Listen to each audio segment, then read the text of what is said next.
Salmo 78, vamos ler o versículo 1 até o versículo de número 7.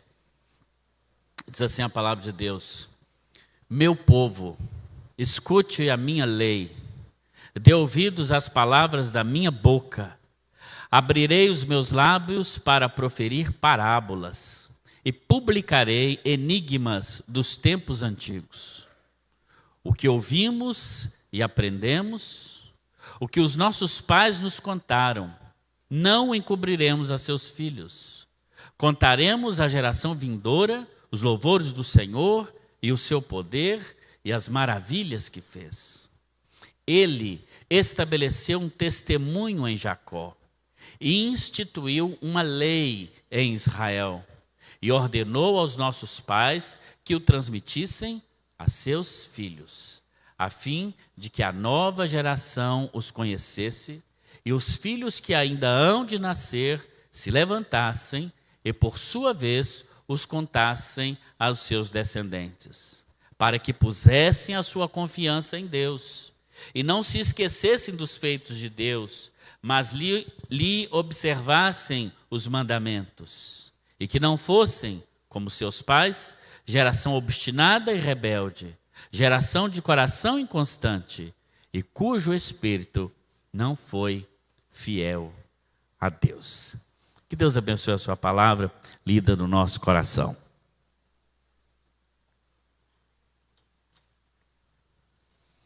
Quem de nós não ouviu a expressão dos nossos pais ou avós, né? Na minha época era assim. Já ouviram isso? Na minha época era assim. Os adolescentes não devem ter ouvido isso ainda. Na minha época era assim. Já ouviram? Aí o pai fala, era assim, você está pensando o quê? Era difícil. E nós, né, também ouvimos isso dos nossos pais. Enfim, parece que sempre a época anterior, ela era melhor. Parece que sempre uma época que não é que nós estamos vivendo, que é uma época passada, existe essa cultura, vamos chamar de uma cultura geracional, que vai dizer assim, a época passada é melhor do que a época presente. Será que isso é verdade mesmo? Será que é verdade? Eu não diria que é verdade, eu creio que não é verdade. Tem coisa do passado que é muito pior do que hoje, não é? Muito pior. E se você lê um jornal, sei lá, de 100 anos atrás, 30, 40, 50 anos atrás, você vai ver que também na época passada havia muito problema, que as pessoas estavam lidando com situações muito parecidas com as que nós lidamos hoje, e que também, naquela época, seja ela qual for, as pessoas também tinham ali as suas questões da sua época própria. Claro está que nós convivemos hoje e lidamos com situações que os nossos avós, os nossos pais não tiveram que lidar. Mas eles tiveram, por sua vez, as questões que eles tiveram que lidar, as decisões que tiveram que tomar, e que essas decisões, em alguma medida, nos influenciaram e nos influenciam até os dias de hoje. Claro está que, ultimamente, nós vivemos naquilo que é chamado da aldeia global. O que acontece agora em Tóquio, literalmente, né, com as Olimpíadas, nós sabemos aqui em tempo real. E Tóquio está do outro lado do mundo. Uma informação para chegar aqui, ela depende de muitos fatores, como, por exemplo, os satélites, não é? Que nos dão a condição de, em tempo real, na verdade quase real, com um gap de alguns minutos, talvez, do que acontece lá, até chegar até nós. Então, isso tem gerado aquilo que a gente pode chamar de um conflito entre gerações. Um conflito geracional. Um conflito onde uma geração, ela sempre se sente melhor do que a outra e sempre vai criticar a geração presente por algumas coisas que, na verdade, é a geração passada também que tem responsabilidade. E é isso que o salmista está dizendo aqui, né? Ele está falando exatamente do dever de uma geração contar a outra geração os feitos do Senhor.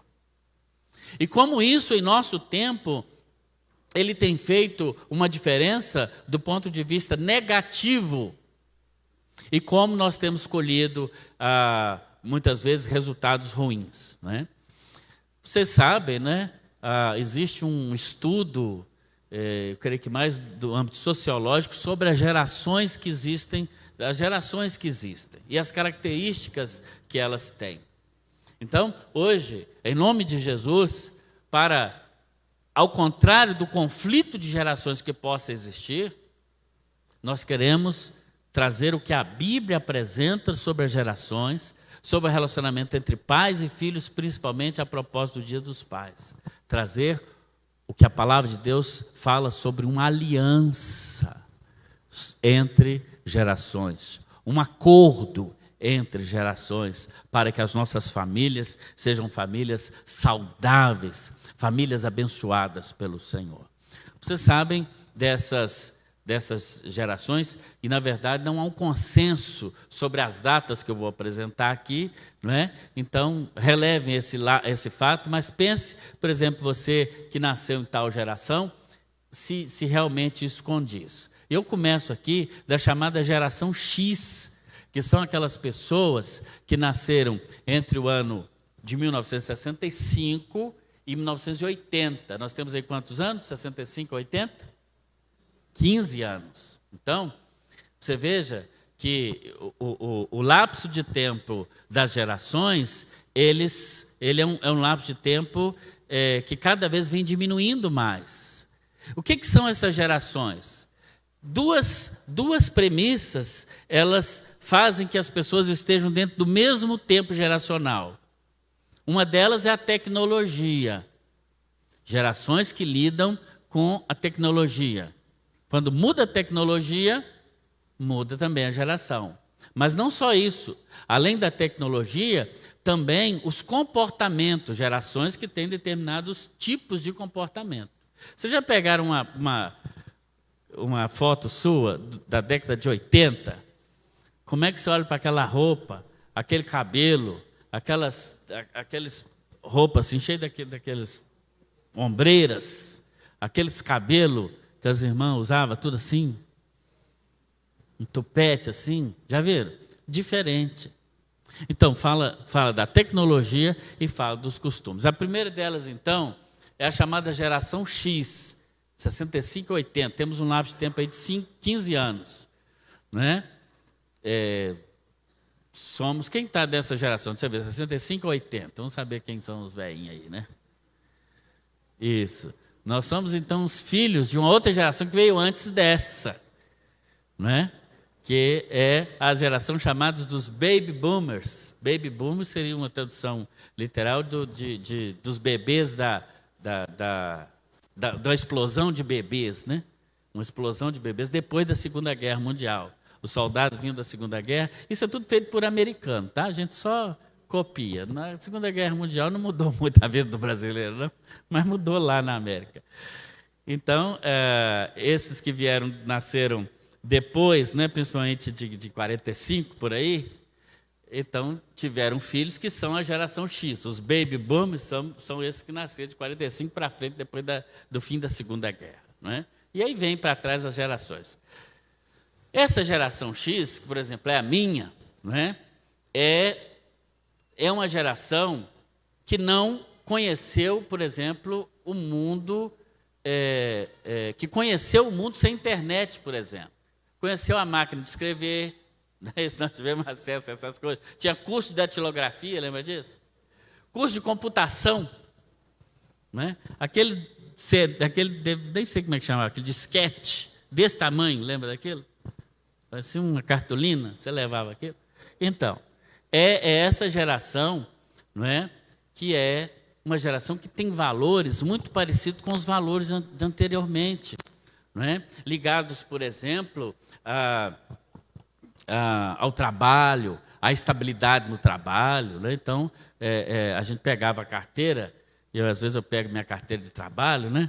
E falo com meus filhos, eu trabalhei só em 3 empresas até hoje, olha aqui, que fiquei muito tempo na empresa, né? Esse valor de aquilo que é duradouro, principalmente em relação ao emprego, era algo bom, né? É um valor, né?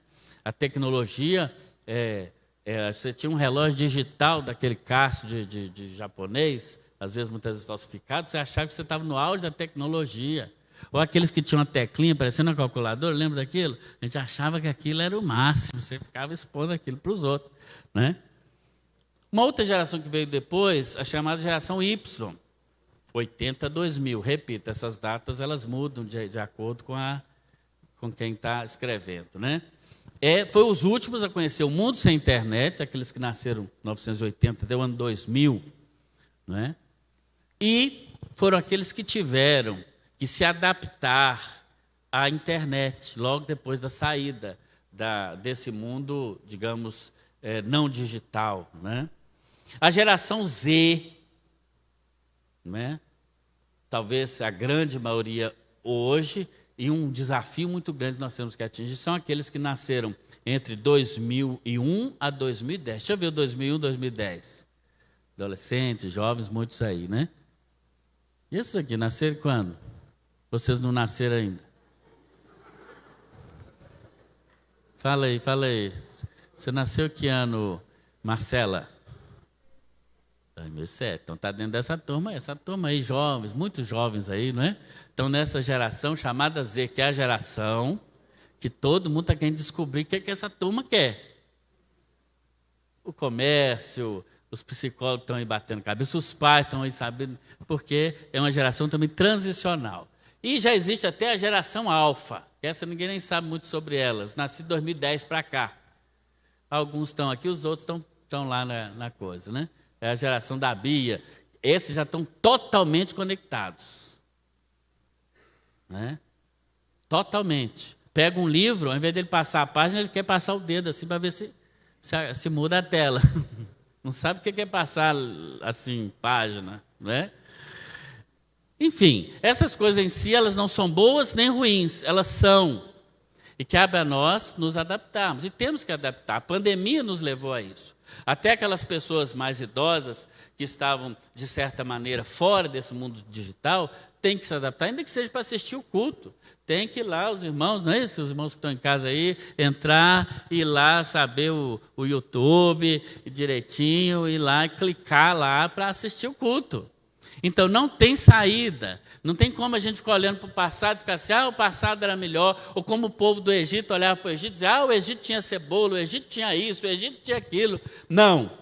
Ainda que a gente esteja num deserto, um deserto geracional, né? E talvez nenhuma outra geração, senão a nossa, nós que estamos vivendo, porque, na verdade, de certa maneira, todos nós somos uma geração só, desde o bebê que nasceu essa semana, né, do nosso querido casal da Gleice, do esposo, né, o Davi, e os que nasceram aqui, quanto o mais idoso aqui que está nos assistindo, somos sim uma mesma geração. Temos que conectar. E o que Deus está nos chamando hoje é fazermos uma aliança entre as gerações, é isso que o salmista está dizendo. E a primeira coisa que nós precisamos entender no nome de Jesus, que independente da geração, da tecnologia que você usa, tem coisa que não muda. E tem valores que nós precisamos realmente cultivar, vivenciar, especialmente no âmbito da família, da igreja, das nossas vidas. E é preciso, então, realmente tapar ou acabar com a brecha entre gerações. Não é? Entre gerações. Tapar a brecha. Tapar a brecha é um termo bíblico, não é? Principalmente lá de Neemias, porque é uma brecha temporal. E o Salmo 78 que lemos, se você fechou, abre aí, diz: abrirei os meus lábios para proferir parábolas e publicarei enigmas dos tempos antigos. O que ouvimos, aprendemos e o que os nossos pais nos contaram. O que os nossos pais nos contaram. É necessário, em nome de Jesus, eu acho que talvez, não sei quem está responsável pelo ar-condicionado, mas talvez aumentar um pouquinho a temperatura, que eu vejo muitos irmãos aí sentindo frio. Eu estou achando bom. Mas, se puder consertar, aí vai ser bom.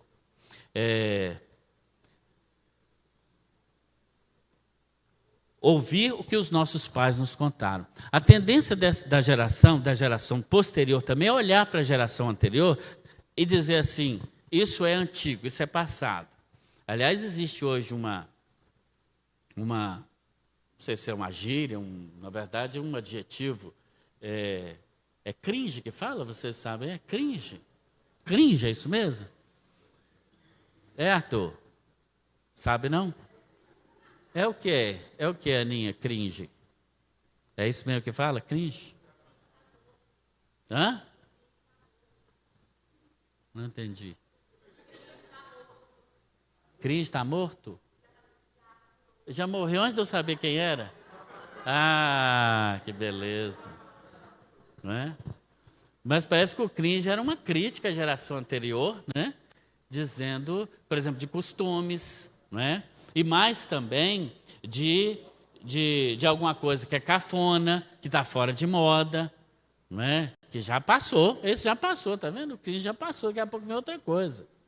Então, talvez nós sejamos a geração que mais experimentemos mudança.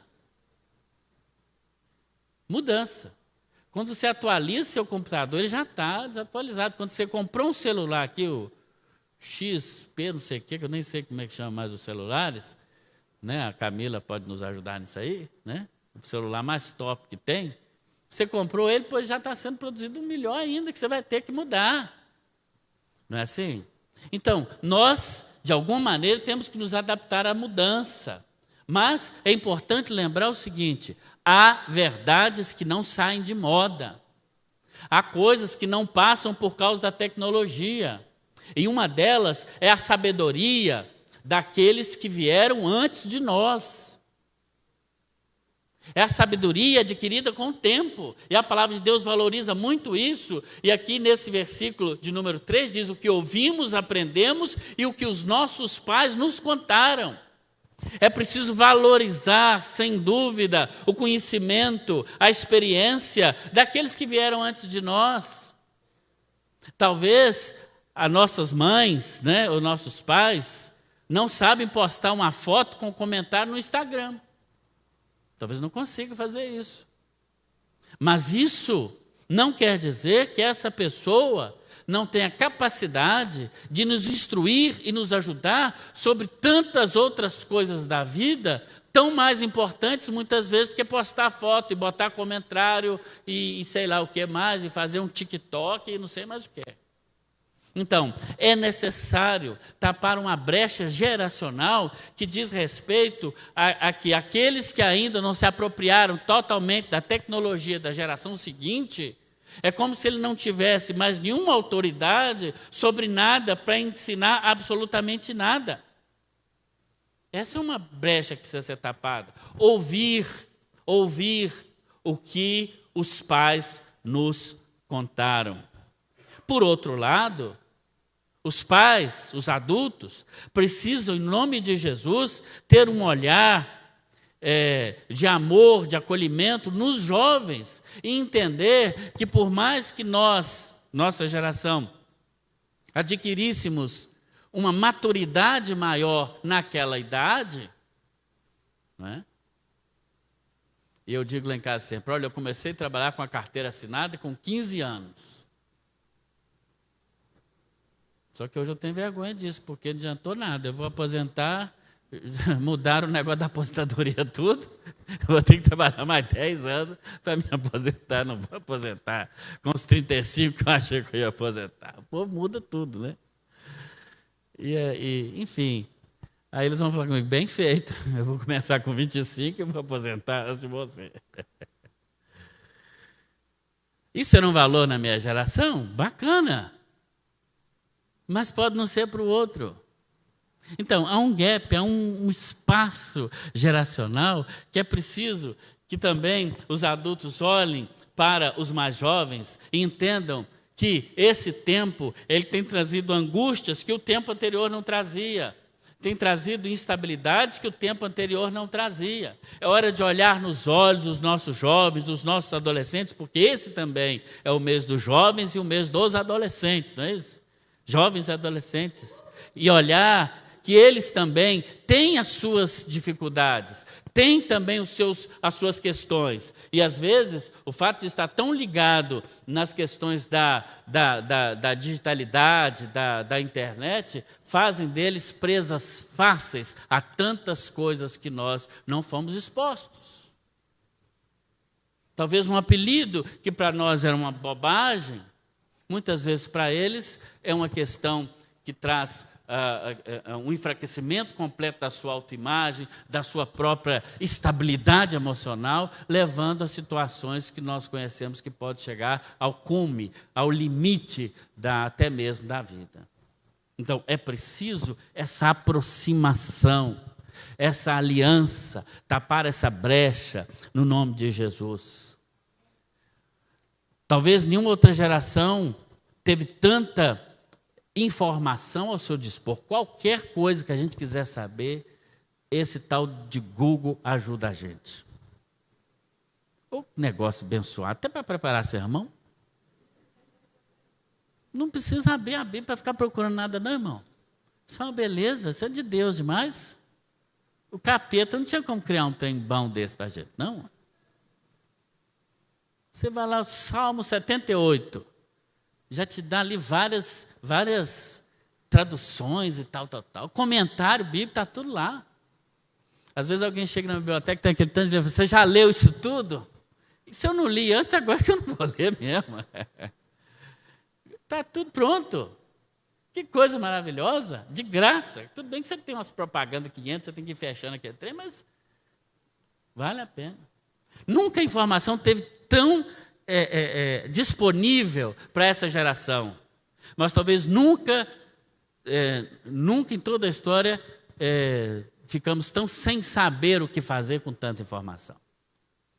Porque falta a todos nós, talvez, e às gerações mais jovens que estão chegando, saber discernir o que é prioridade, o que é essencial, o que me faz bem, que tipo de informação vai me fazer bem e me fazer mal. E isso a internet não ensina, isso o TikTok não ensina, isso a televisão não ensina, isso é pai e mãe que ensina.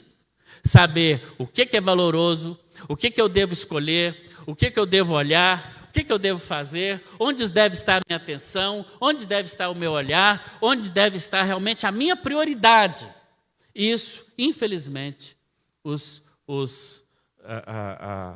meios digitais não vão dar, e muitas vezes muitos profissionais que não se entendem entre si no tratamento do ser humano também não vão dar. É preciso ouvir, então, essa voz da experiência, aquilo, como diz a palavra de Deus, aquilo que os nossos pais nos contaram, e saberem ter, e cabe aos pais também dar um passo nessa direção, e serem, antes de tudo, pais espirituais para os seus filhos. Deixa eu ver os pais aqui mais uma vez, os pais, pai. Lá em cima tem pai, não? Ah, o Denis está ali também, o Theo está... Os dias vão ter um negócio aí, paz. E eu disse hoje pela manhã e repito, a mãe, ela acontece, ela nasce muitas vezes antes de saber-se grávida, assim a mãe, uma bênção. Né? A mãe está grávida, é mãe. A gente tem essa ligação com a mãe do umbigo, desde sempre vamos ter a vida toda. Mas o pai, quando ele nasce junto com o filho. O pai não é natural o nascimento dele. Tem pai que precisa nascer a fórceps. Né? Você tem que forçar para o cara virar pai. Eu digo que eu nasci pai minutos depois que a minha primeira filha nasceu. Falei de manhã e repito. Ela nasceu, ouvi o choro dela, a médica, a pediatra veio lá de dentro com ela no colo. Assim que acabou de nascer, que eu não tive coragem de entrar lá, senão ia dar trabalho lá dentro. A gente tem que saber o limite da gente também, né, irmão? Daqui a pouco ela traz aquele pingo de gente, cabeça suja de sangue, o olho parecendo o Bob Esponja, e jogou aquilo no meu colo. Eu fiquei olhando para aquele pacote de gente, aquela almôndega, que a criança é um bolo de carne, mais nada. Né? Você olha para aquilo, sem significado nenhum. E a médica falou assim comigo, toma, pai. Aí ficou assim, pai, pai, pai, pai. Deu viu, pastor Edinaldo? Um frio da espinhela aqui de baixo para cima, meu filho. As pernas bambearam. E eu olhei para aquele ser humano. Você está rindo, né, meu filho? Porque você não é pai ainda, né? Deixa você ser. E eu olhei para aquele bichinho. E vi aquela fragilidade e falei assim, se eu não dar os meus pulos a partir de agora, esse bichinho não vai sobreviver, depende 100% de mim. Ali eu nasci como pai. Ali nasceu o pai. Quando nasce a responsabilidade. Quando nasce esse sentimento de saber que agora você tem uma continuidade. Quando nasce essa responsabilidade de saber que você, além de dar comida para aquela sujeita que nasceu ali, aquele bicho que vai te fazer raiva, vai chorar de noite. E a única coisa que não te faz pegar e vai fazer um trem fedorento, o bicho que faz trem fedorento é aquilo. Não é assim? E você tem vontade, às vezes, de madrugada, você é doido para dormir, você pegar e jogar pela janela. E o que faz você não fazer isso? O amor que para o pai, estou falando do pai, homem, macho man. Não, a mãe, isso já é natural, gente. A menina, qual que é o primeiro brinquedo da menina? É boneca, então a mãe não conta. E eu estava explicando para meus alunos lá no curso agora de 6h30, de 6 horas, né? Mãe é o seguinte, a mãe, por causa disso, a gente já passa pano para a mãe todo o tempo, né? A mãe xinga de ordinário, chama a gente de à toa, preguiçoso, levanta. A gente passa o maior pano para as mães. Mas vai o pai falar um negócio desse. Preguiçoso. Pronto, fica preguiçoso na vida toda. Você está com 70 anos. Por que você está triste? Meu pai, quando eu tinha 3 anos de idade, me chamou de preguiçoso. Tem essas coisas. Já viu isso? O pai só leva tinta. A mãe maior passa pano. Não, minha mãe, eu te amo, mamãe. Seu vagabundo, meu amor. Safado, mãe linda. O pai fala, vai arrumar um serviço. Magoei.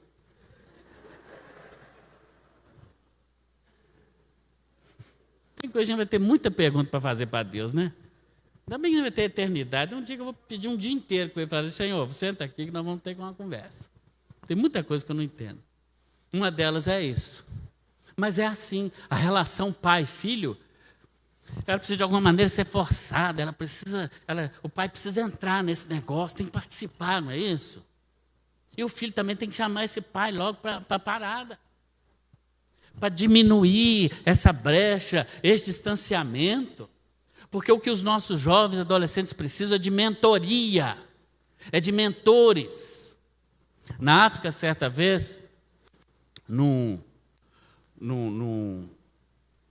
aqueles parques, né, que tem na África, um dia nós vamos lá, ver os elefantes lá, né, irmã?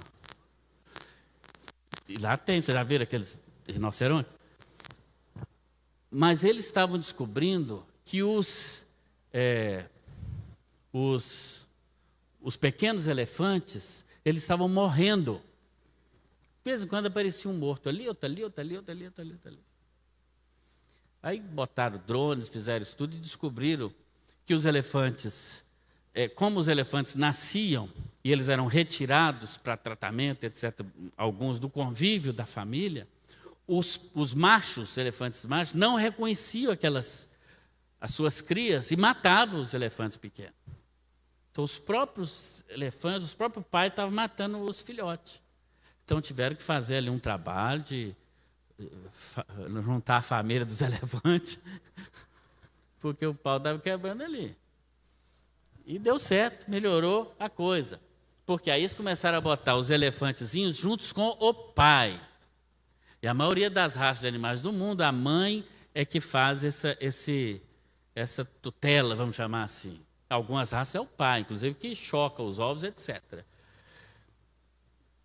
Mas aí tiveram que incluir os pais elefantes nessa tarefa de mentorear os filhos elefantes. Aí deu certo, deve estar dando certo até hoje. Pais, em nome de Jesus, pais, nós precisamos ser pais espirituais também dos nossos filhos e filhas. Por exemplo, como Paulo e Timóteo. Em 1 Coríntios 4,17, Paulo fala de Timóteo e diz assim: é meu filho na fé. Quando João Paulo, meu filho, né, que inclusive deu uma surpresa ontem para a mãe dele, que veio participar da festa, ela não sabia. Também tinha 2 médicos aqui para cuidar do povo. Acho que até agora a ficha dela não caiu, mas enfim. Mas eu me lembro que o João Paulo, uma vez nós fomos, levei ele para a praia, só eu e ele. E nós ficamos uma semana lá, eu tinha que resolver algumas coisas lá, ele foi comigo. E todo dia a gente orava e lia a Bíblia. Mas isso passou. Ele devia ter uns 11 anos, mais ou menos. Aí no dia que ele foi dar a profissão de fé para o batismo, uma pergunta que o pastor fez para ele, sem saber, eu fiz a profissão de fé com ele. Antigamente isso também. Aí perguntei para ele assim: como é que foi sua conversão? Como é que você se converteu? Nem eu sabia disso, não tinha perguntado isso em casa. Falha minha também, né, como pai. E na frente dele, ele falou assim: ué, você não lembra não, pai? Falei: eu lembro. Imaginei, um culto que eu preguei, você levantou a mão e tal. Ele falou assim: aquela vez que nós fomos para a praia, o senhor orava comigo todo dia. O senhor não lembra que o senhor falou comigo que o senhor queria aceitar Jesus? Eu falei que queria, e o senhor orou comigo? E eu não lembrava. Estou abrindo o coração aqui também, vocês me perdoem aí. Jesus também eu já pedi. Vejam como foi importante para ele. Eu fiz um apelo para ele e ele aceitou Jesus. E daquele dia em diante ele foi salvo. E agora, diante da profissão de fé, ele estava dizendo: olha, naquele dia, nós precisamos mentorear os nossos filhos, até sem saber, para o bem, porque senão nós vamos mentorear pelo mal. E aí eu vou dar outro exemplo dele, desse mesmo João Paulo. Cadê ele falando? Você não está vindo na igreja mais também, não?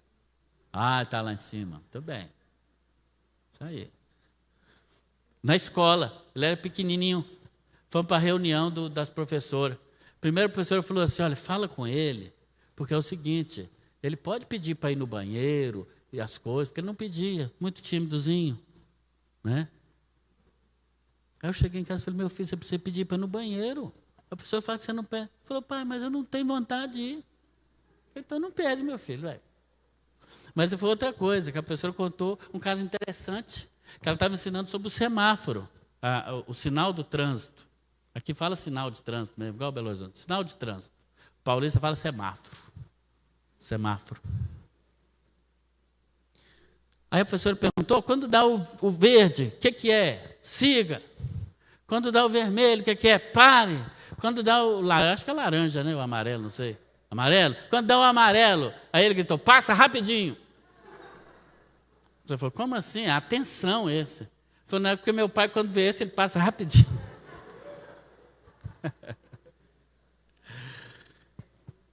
Não é? Ele aprendeu, eu fui mentor dele sem perceber. Mas eu fui mentor também para o mal. Esse passa rapidinho aqui em Valadares, dá até morte aí. Não é assim? O motoqueiro que o diga, que ele também passa rapidinho. Vejam, mas nós precisamos mentorear, assumir esse mentoreamento. É isso que a palavra de Deus está dizendo. Ninguém vai fazer isso por nós. Precisamos assumir isso. E quando eu prego essa palavra, estou pregando para mim primeiro. Porque o pregador, antes de pregar para o outro, ele tem que pregar para si. E Deus, pela misericórdia, é que não tem deixado muitos filhos de crentes se desviar. É a misericórdia de Deus. Porque se dependesse de muitas famílias, não tinha nem jeito. Uma segunda verdade, já estou caminhando para o fim, é: quando uma geração não prepara a geração seguinte, o fim é trágico. Olha o versículo 4 do capítulo 78 dos Salmos. Não encobriremos aos nossos filhos, contaremos à geração vindoura os louvores do Senhor e o seu poder e as maravilhas que ele fez. E ainda citando a palavra de Deus em Atos 2,39, no discurso de Pedro, de Atos 2, ele diz: a promessa é para vocês e os seus filhos. Muitas famílias terceirizam a tarefa de evangelizar. Nós temos um ministério de adolescentes excelente. Isso, está meio atrasado, vocês perceberam, mas é excelente. Mas quando você manda seu filho para cá na quinta-feira, ou na escola dominical, ou no congresso Turma de Minas, que aqui é o top das galáxias, que vai a maioria, glória a Deus, mas você não pode terceirizar a tarefa que é sua. E às vezes a gente critica, às vezes a gente reclama, a gente como pai não apoia e ainda fica criticando. Está terceirizando um trabalho que é seu. O trabalho da igreja é apoio só. O que precisa acontecer é na casa. Eu vejo vários pais e mães, por exemplo, que às vezes procuram a igreja e precisa procurar mesmo. Não estou dizendo para não procurar. Tem que procurar.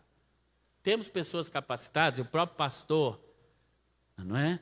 Mas, de repente, querendo que a igreja assuma uma tarefa que é da família, no sentido do ensino cristão, religioso, da prática cristã. Claro que a família é apoio, vai ajudar, em nome de Jesus. Se você puder até pôr seu filho numa escola cristã, confessional, evangélica de preferência, glória a Deus. Isso tudo vai ajudar. Mas nada disso substitui o trabalho que é feito em casa.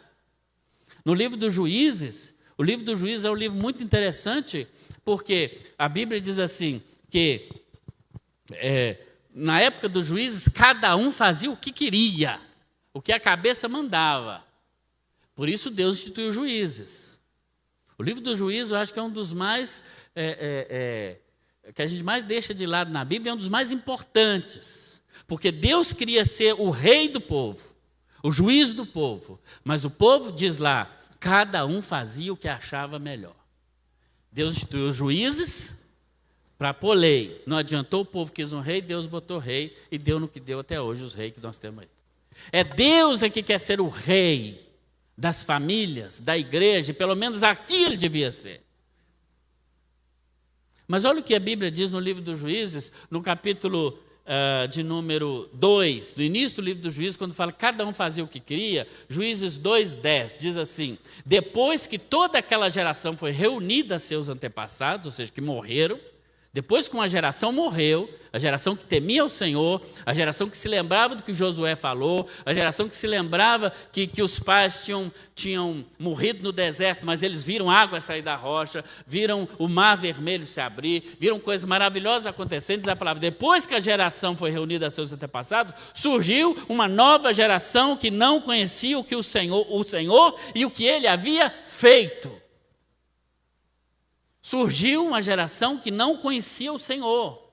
E por que essa geração não conhecia o Senhor? Porque a geração anterior não anunciou o Senhor, não falou dos feitos do Senhor, não mostrou os feitos do Senhor, não mostrou na sua vida os feitos do Senhor. É preciso contar. É preciso contar. De quando em quando nós nos lembramos, por exemplo, em nossa casa, do milagre que Deus fez no olho da nossa filha, Ana Beatriz. Hoje tem 11 anos. Ela nasceu e já no dia que ela nasceu, essa eu assisti, filmei e quase morri, porque teve que ser uma cesariana rápida, assim, enfim. Depois eu conto esse caso, que é muito caso para contar, irmão, vocês nem imaginam. Vou escrever um livro, que aí é melhor, né? Ganha até um dinheiro. Aí, o que eu estava falando? Do olho. Assim que ela chegou no quarto, Ana Beatriz, eu vi uma bolinha assim no cantinho do olho dela. Só que a gente é pai, a gente não admite que o filho tem qualquer tipo de defeito, vamos dizer assim.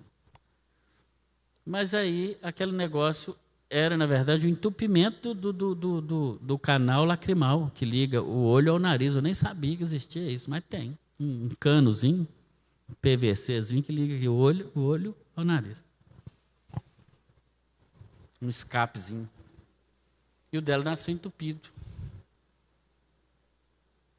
E aquilo inchou de uma maneira que realmente nós clamamos ao Senhor. Levou no médico, o médico falou, é um bebezinho de dias, como é que eu vou fazer a cirurgia? Tinha que enfiar uma sonda. E aí ele falou assim, traz ela segunda-feira, então era uma sexta, segunda-feira eu vou operar ela, pode trazer. E nós fizemos um propósito de oração. Aquele fim de semana todo, a igreja toda fez um propósito de oração. Na segunda-feira não tinha nada. Levamos para o médico, fez raio-x, fez tudo, não tinha nada. A médica ainda falou assim, eu não sei o que aconteceu. Mas não tem nada aí mais não. Nós contamos isso para ela constantemente. Para ela entender, quando eu vejo ela picando, pulando, e com o olhinho, desperta ela. Eu e a Hélida combinamos de trazer o João, ninguém mais sabia. Porque o João, meu filho, está em Portugal, estuda lá, e nós vamos trazer ele para... Só nós dois sabíamos. Você acredita que a Bia descobriu? Ela fica assim, antenada, religada, ela ouviu falar. Aí hoje eu perguntei, como é que você descobriu, menina? Porque ontem que eu fiquei sabendo que ela tinha descoberto. Ela falou assim, vocês falaram assim, o menino vai entrar na igreja assim, eu saquei que era o João. Que menino esperto. O olhar atento. Mas ela nasceu com um problema do olho. Nasceu. A medicina podia resolver? Podia. Não é assim algo tão grave. Mas Deus resolveu de uma maneira inusitada. Nós precisamos contar isso para ela entender que existe um Deus. Para ela entender que Deus agiu na vida dela quando ela era um bebê. Nós precisamos contar isso para ela. Ela não vai saber disso. Ela não vai saber disso. Mas nós precisamos contar para ela. Porque quando uma geração não conta para a geração seguinte quem é o Senhor, o que Ele fez na sua vida, os seus feitos maravilhosos, aquela geração vai se esquecer de Deus. E é isso que está acontecendo no nosso mundo, no nosso país. A Europa, há templos cristãos, a Europa, o berço do protestantismo. Na Suíça, onde minha irmã mora, em Zurique, um dos pontos centrais da reforma protestante, ou em Genebra, no sul do país, onde nasceu o calvinismo, onde Calvino esteve, eu estive lá na igreja onde ele pregava. Muitos templos protestantes, você vê aquela coisa linda, uma mesa enorme, linda de mármore, escrito em memória de mim, em latim. Alguns viraram centro social, outros viraram lugar de reuniões de outros grupos, outros viraram templos muçulmanos, porque a religião que mais cresce na Europa é o islamismo. E no caso da Inglaterra, esse não vi, mas o pastor Augusto Nicodemos conta que foi em Londres e viu uma igreja protestante, vamos dizer assim, de não sei quantos séculos, que hoje é uma boate. Vamos parar de construir templo aqui no Brasil para virar boate daqui a 50 anos e investir nos nossos filhos, nas nossas famílias, fazer da nossa casa uma igreja que não precisa ter parede. É preciso instruir. O apóstolo Paulo, escrevendo da família em Efésios 5, ele está falando para a família. Ele diz assim, falando entre vós com salmos, hinos e cânticos espirituais. A gente pensa que ele está falando isso para a igreja. É na família, no contexto da família, ele está dizendo assim, olha, fala entre vós com salmos, hinos e cânticos espirituais. Que a família seja uma igreja. Amém? Já imaginou isso, Rogério? Você lá na sua casa falando com salmos, hinos e cânticos espirituais? Ô, Juliana, me passa o bife, por favor. Aí ela passa o bife. Sim, meu marido e meu amor. Quer dizer que rimar, né? A menina está fazendo bagunça. Você chama com atenção, com salmos, hinos e cânticos espirituais. Que a nossa casa seja uma igreja, um altar ao Senhor. Que os pais sejam pastores, sacerdotes do seu lar, assumindo a responsabilidade de liderar o rebanho que o Senhor colocou sob ou debaixo da nossa responsabilidade. Que haja culto doméstico, oração, testemunhos no âmbito da família. Porque se uma geração falhar, a outra vai esquecer do Senhor, e é isso que está acontecendo. escolas, onde nós colocamos nossos filhos que sequer admitem a possibilidade da fé cristã, quanto mais da existência de Deus. E nós vamos botar nossos filhos lá para passar no vestibular. Excelentes médicos, exímios advogados, que vão para o inferno.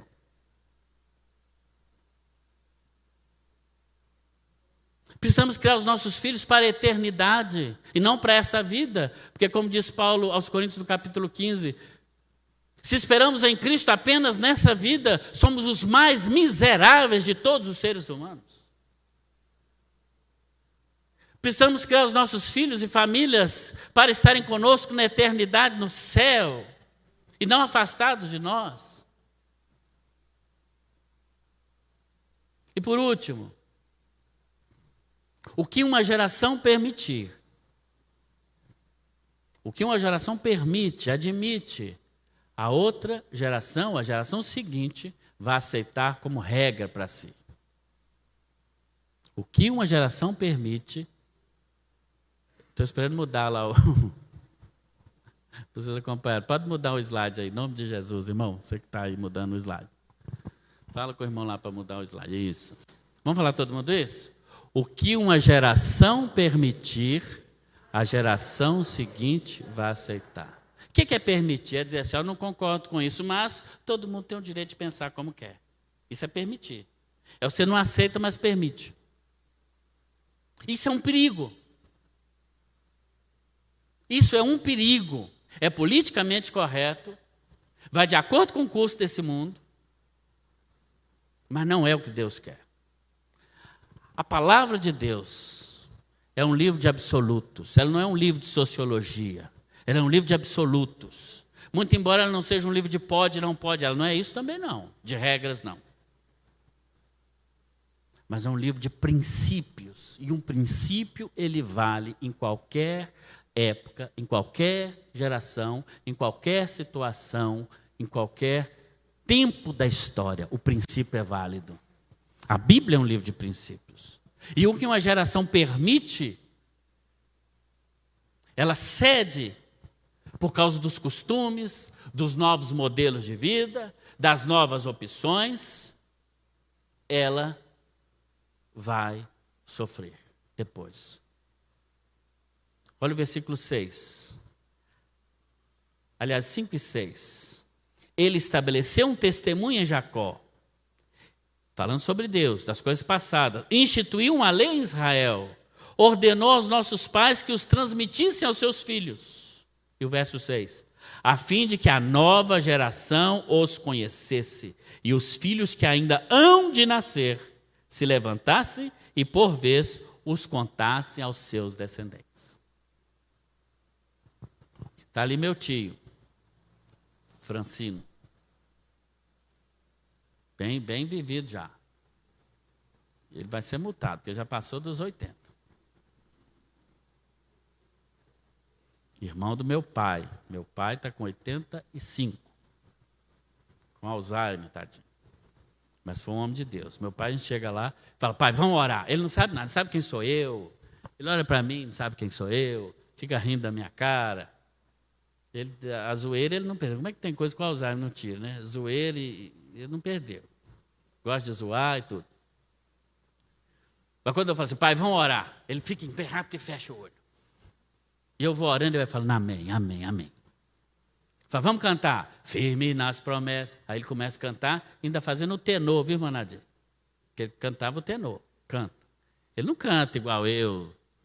Se eu for cantar, é uma tristeza. Eu ia cantar com ela ontem, aquele hino que vocês viram. Aí nós viemos ensaiando, quando a gente estava vindo da praia embora. Ela falou, não, desisto. Não, eu canto sozinho, você ora, tá bom demais. Porque ela quer fazer voz de contralto, não sei do quê. Aí eu vou atrás.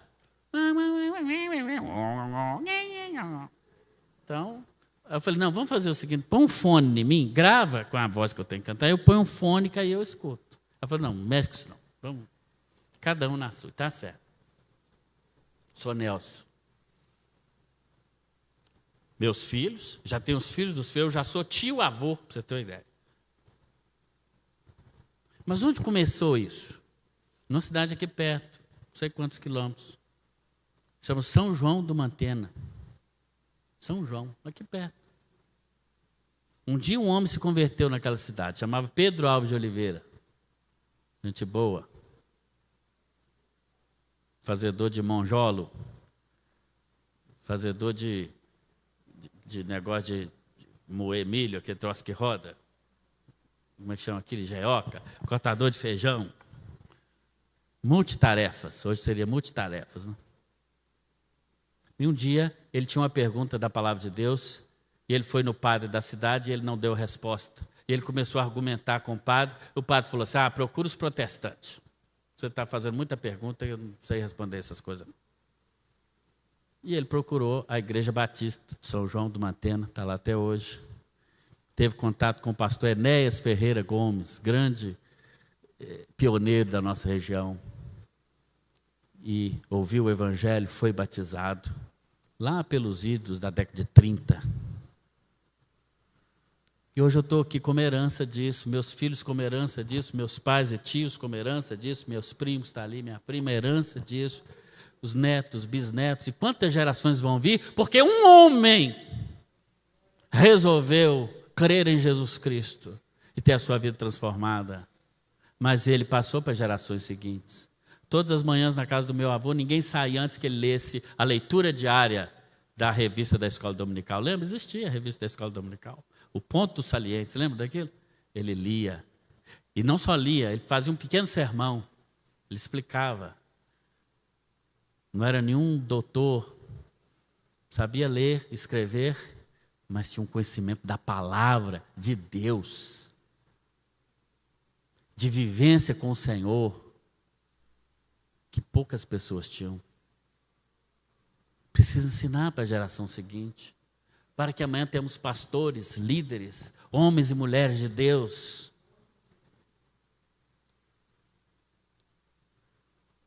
Uma geração precisa, porque senão a consequência é terrível. O que nós colhemos agora, irmãos, de leis que existem nesse país ou que estão para existir, dessa cultura errada que nós vivemos hoje, onde o que está errado, como diz o irmão Dionísio hoje de manhã, é o que está certo. As coisas erradas, o inverso, o avesso, é o que todo mundo está defendendo. Liga a televisão, assiste, e você vai ver como os desvalores do nosso tempo é que tem imperado. Como em uma defesa de uma cultura de respeito, que respeito é uma coisa, respeitar a diferença, Jesus nos ensinou. Mas aceitar o erro, isso nunca a Bíblia ensinou. Nunca. Eu respeito todas as pessoas que quiser opção, ser Power Ranger, Batman, o que quiser. Para não citar outros nomes, para vocês entenderem o que é. Senão eu vou preso que ele está transmitindo ali. Você quer ser Batman? Seja, amigo. Power Ranger, Vingador do Futuro, seja o que você quiser. Agora, não me obrigue a ter que aceitar isso como normal. Porque eu aceito o que a palavra de Deus diz. E uma geração, e a nossa geração hoje, aceita sem questionamento certas coisas, porque a geração anterior falhou. E a próxima geração, na próxima geração, e as gerações hoje são de 5 em 5 anos, tá? Não é de 15, 20 mais, é 5 anos. E com o avanço da tecnologia, isso vai diminuindo mais. Eu tenho 3 filhos, cada um é de uma geração. Você tem uma ideia. Até no que diz respeito à tecnologia. Tem coisa que é a Bia que fala para a Hélida como ela deve fazer, no celular ou no que for. A Bia é a mais esperta. Aquele negócio de celular eu dou para ela. Ela rapidinho resolve. Eu também, minha cabeça, eu preocupo é ler a Bíblia, orar. 5 anos, uma geração para outra. E esse gap, ele pode se perder, ele pode se romper. Ele pode se romper. E nós estamos perdendo nossos filhos, estamos perdendo a nossa juventude, estamos perdendo as melhores cabeças de pessoas que estão em lugares da nossa nação, comandando os rumos da nação, no executivo, no legislativo, no judiciário. Pessoas que estão realmente imbuídos de uma ideologia anticristã, antibíblica.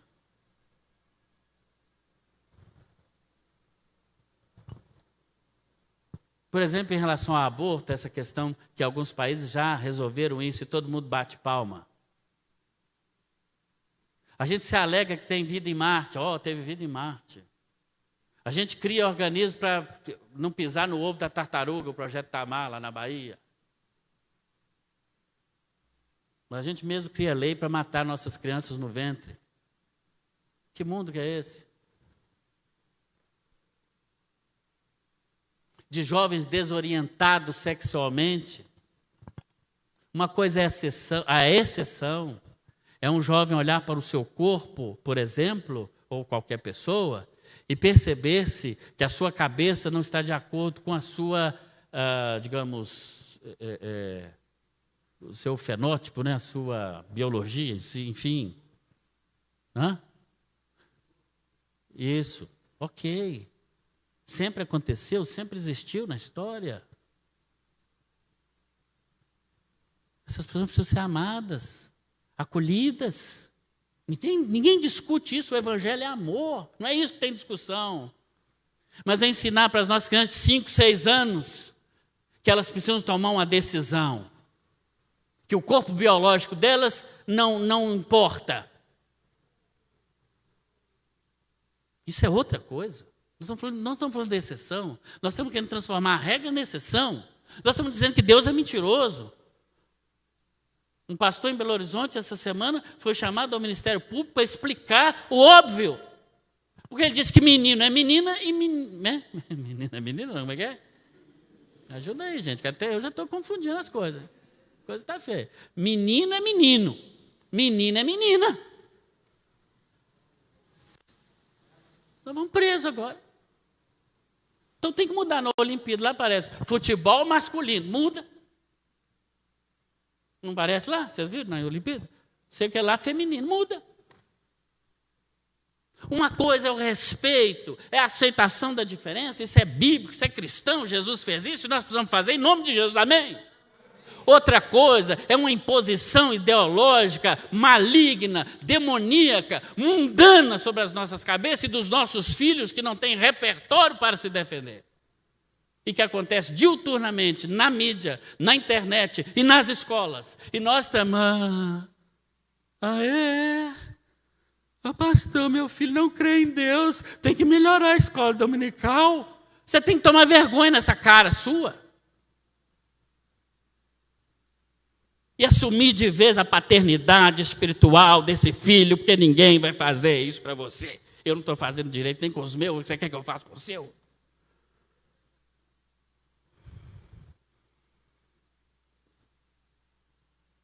Ou então teremos uma geração perdida. Não por causa de Deus, porque Ele faz até mula, pedra falar. Mas nós teremos perdido uma geração inteira. Uma geração que não conta a outra geração. Uma adolescente bem próximo de mim, não é da igreja, nada aqui, talvez você pode até conhecer caso desse, mas com certeza é um caso que você não conhece, mas bem próximo a mim. A mãe me ligou outro dia, não é da igreja, não é da cidade, você não conhece. Muito embora você pode conhecer um caso parecido. E a mãe disse, olha, fulano, minha filha, fulano de tal, de 13 anos.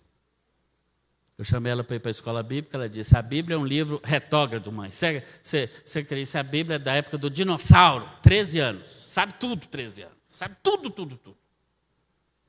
Sabe até criticar a Bíblia.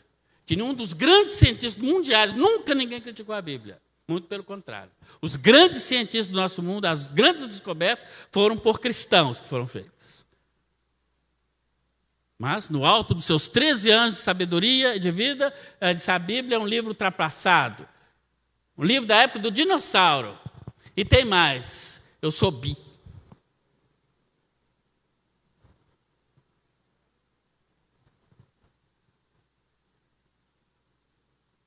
Eu falei,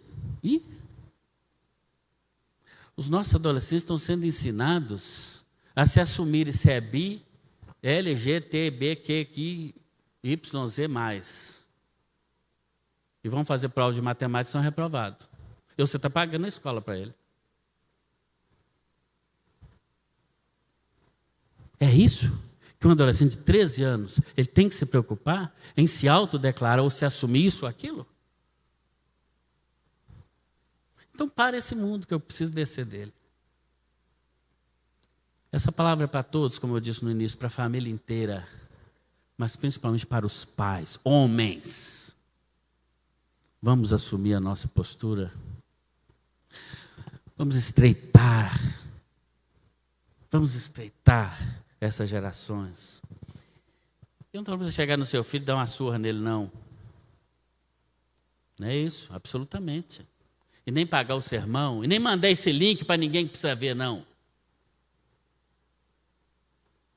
Mas é você principalmente se converter esse livro bendito, que é o mais antigo mesmo, mas ele está mais atual do que a notícia que saiu agora à tarde. Ele está mais atual, porque ele fala de vida. Esse livro é um livro de vida. E você precisa primeiro colocar ele no seu coração e fazer um propósito de você vivê-lo.